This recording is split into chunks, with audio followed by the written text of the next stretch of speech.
们现在欢迎第二班哦，donc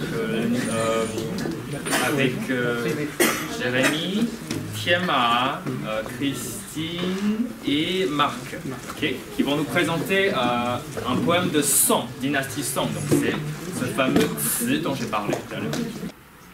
魏安成疾，犹安传，不忍而处，待我离愁见外去。来岁花前，又是今年忆去年。现在，我们开始慢慢朗读。去年今夜，同岁月明，花树下。Vous avez le pinyin et la traduction littérale en fait mot par mot. Au début, vous avez en fait le contexte temporel.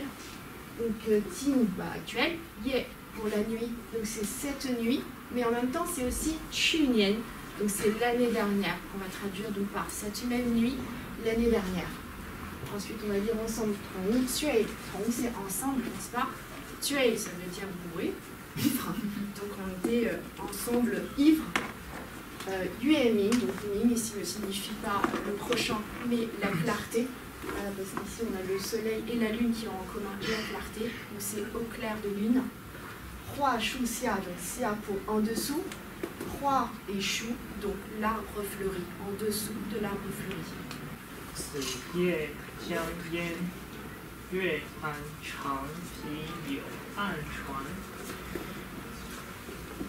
Donc ici, dans ce vers, nous pouvons voir qu'il y a un changement de contexte. Du coup, dans le vers précédent, on était dans l'année dernière, et dans ce vers-là, nous sommes ces nuits à côté du fleuve.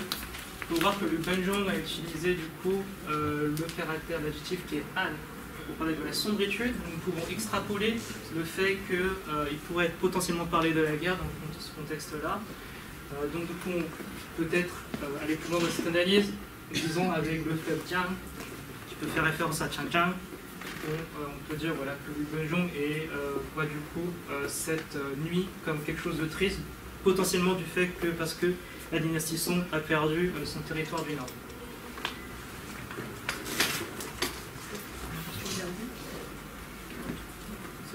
Juste note que Tsi est égal à Jia. Donc c'est juste une forme plus soutenue. 故人何处？待我离愁将外去。Donc ici nous avons Gu Zhen, ancienne personne. Ici ça fait référence aux personnes que le locuteur a connues. Donc ça peut être ses vieilles connaissances. On va le traduire de différentes manières. Ici on a aussi He Chu, qu'on a déjà vu dans la présentation précédente, qui est une forme plus soutenue. Veut dire Nali, veut dire où. Par la suite, on a Li Chao, en fait, qui vont ensemble, et qui ensemble veut dire la séparation, enfin la tristesse de la séparation. Donc un verbe qui est un peu composé, emmener et aller, qui vont ensemble, veut dire m'emmener, avec un associé à moi, et Jiang Wai, hors du fleuve, donc qu'on peut traduire par au-delà du fleuve. En tout cas, le but c'est ici que à la suite de cette guerre, il veut s'éloigner de ce fleuve qui marque vraiment sa tristesse par rapport à ça. Donc c'est ce que je dis.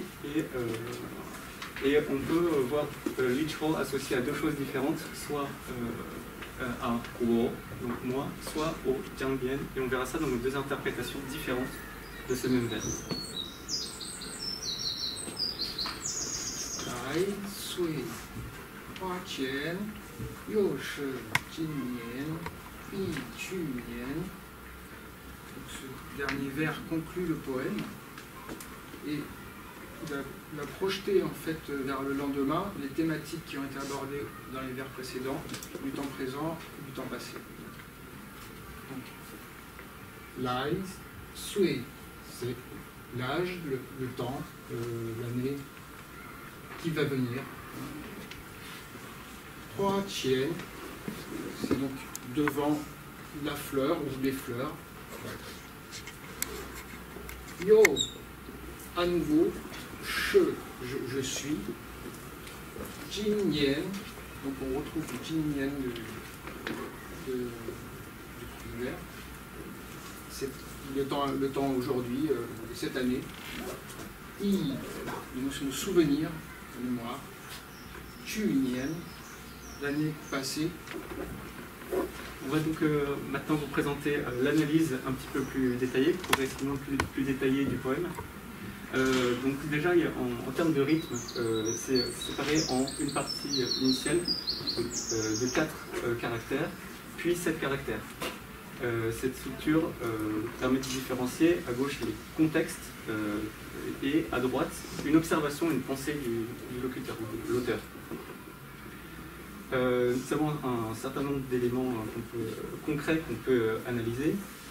Donc il y a la lune, l'arbre fleuri, donc la lune, Yue, l'arbre fleuri, Hua Shu, le fleuve, dont il est question à 2 reprises, Jiang, Yue à nouveau, la longue digue Changti, le sol Liao, et à nouveau le bateau Chuan. Donc ça, c'est un ensemble d'éléments concrets qui se placent dans un contexte. Donc là, on va pouvoir avancer sur...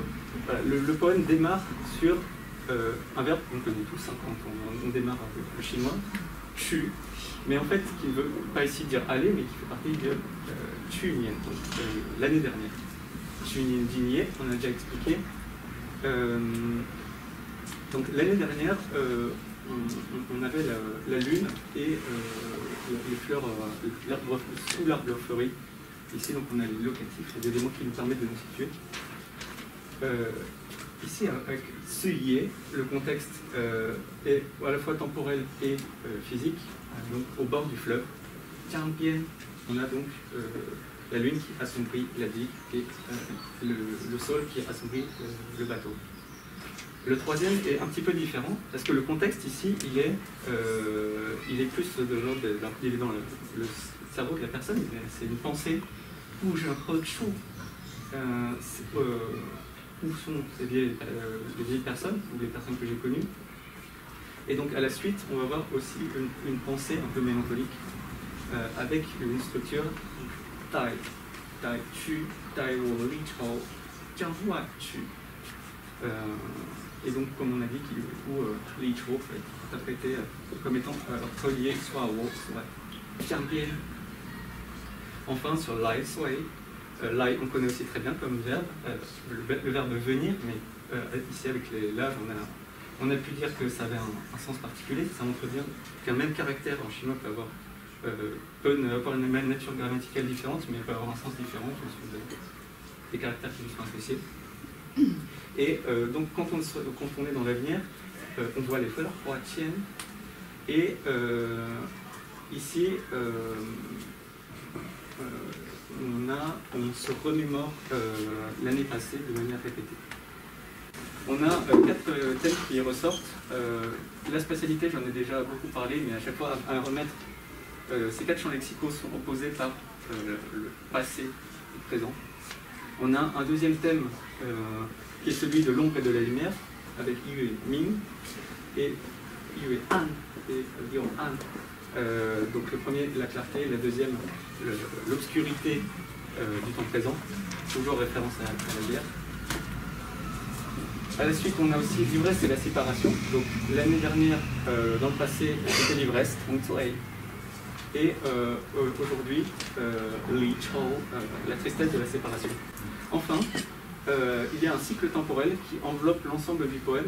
On voit que le dernier mot est aussi le premier, et que le dernier vers, avec Yoshu Jinyan, Chunyan, met en lien le passé et le présent. Et c'est comme si on pouvait redémarrer le poème d'ici, une sorte de cycle éternel. Donc 2 toiles de fond différents, un passé radieux qui s'oppose à la mélancolie du présent, après la guerre. On peut maintenant s'intéresser à une première interprétation.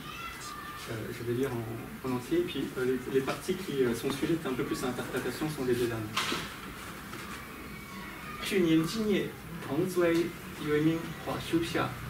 L'année dernière, à cette même nuit, ivres ensemble au clair de lune sous un arbre fleuri.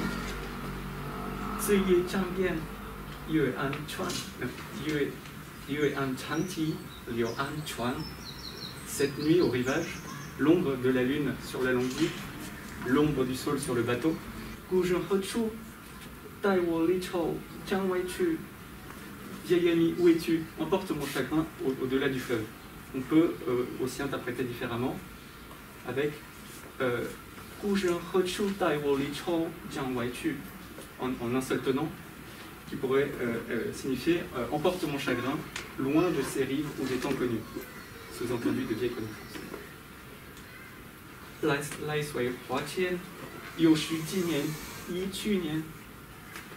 L'année prochaine, à la vue de ces fleurs, à nouveau, je me souviendrai de cette année, comme aujourd'hui de l'année dernière. Il met bien en avant le cycle temporel. Maintenant, Jérémy va vous présenter la deuxième interprétation. Pour finir. Une autre façon de lire les vers, le troisième du quatrième, plus fort. Ici, on reprendra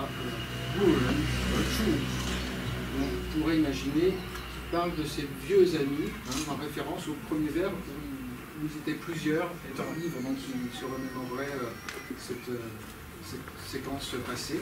Dans la deuxième partie du vers, ce serait d'associer Lichon avec Jane, donc associer la tristesse avec le fleuve plutôt qu'à l'auteur lui-même. Donc on aurait Tai Wu Li, Chou Tian, Wai Chu. Et dans le dernier vers, on pourrait imaginer de relier Lai Sui avec Yo. Donc c'est un temps à venir qui va se répéter encore. Donc on pourrait imaginer une manière un peu poétique, dire à jamais ou à tout jamais. C'est-à-dire quelque chose qui va se répéter éternellement. Donc Prachen devant les fleurs. Et donc il nous reste cette partie-là. She Jin je suis à tout jamais à cet instant, aujourd'hui.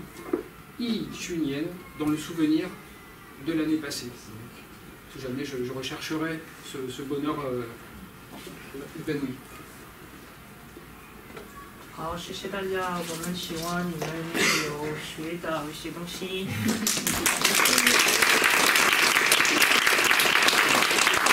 Bravo. Bravo, bravo. C'est très bien. Merci des détails.